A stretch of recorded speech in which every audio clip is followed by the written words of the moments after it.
Agent-oriented dynamic information system is agent-based software technology. It does not work on algorithms, rather it works on interactions. Unlike all computer concepts now based on functions, the technology is based on a new mathematical paradigm process calculi or pi calculus.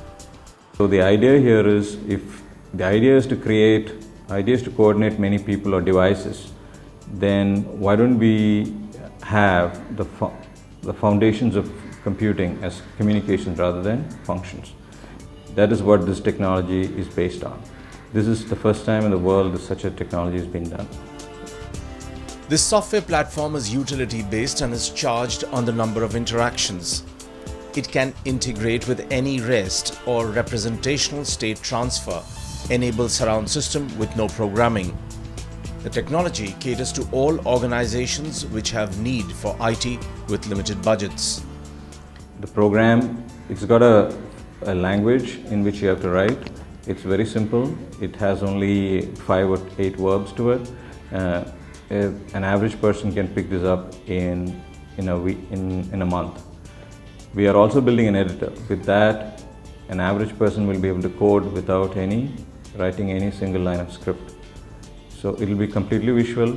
Imagine somebody writing code where you can read devices and coordinate and send that. If there is some sort of exception, send that message to the appropriate people. All that can be done by an average man. So that is the goal of MasterCube. The technology can also cater to the IT needs of small as well as big corporations.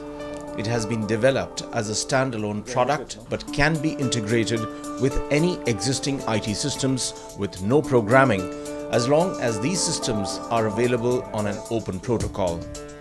The technology will completely compress SDLC from the current requirements, design, testing and construction to just design.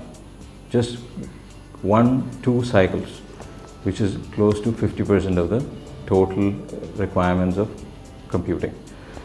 This will significantly change the way software is developed. It will reduce SDLC lifecycle. So this technology, I believe, will completely make software much more easier to use, easier to program, and with more certainty, that is, with less bugs. I think that's what this technology can achieve. The software has been completely developed and is in use by few companies in India, including BPOs and medical tourism companies. The patent for this technology has been applied in India and the US, for which approval is pending.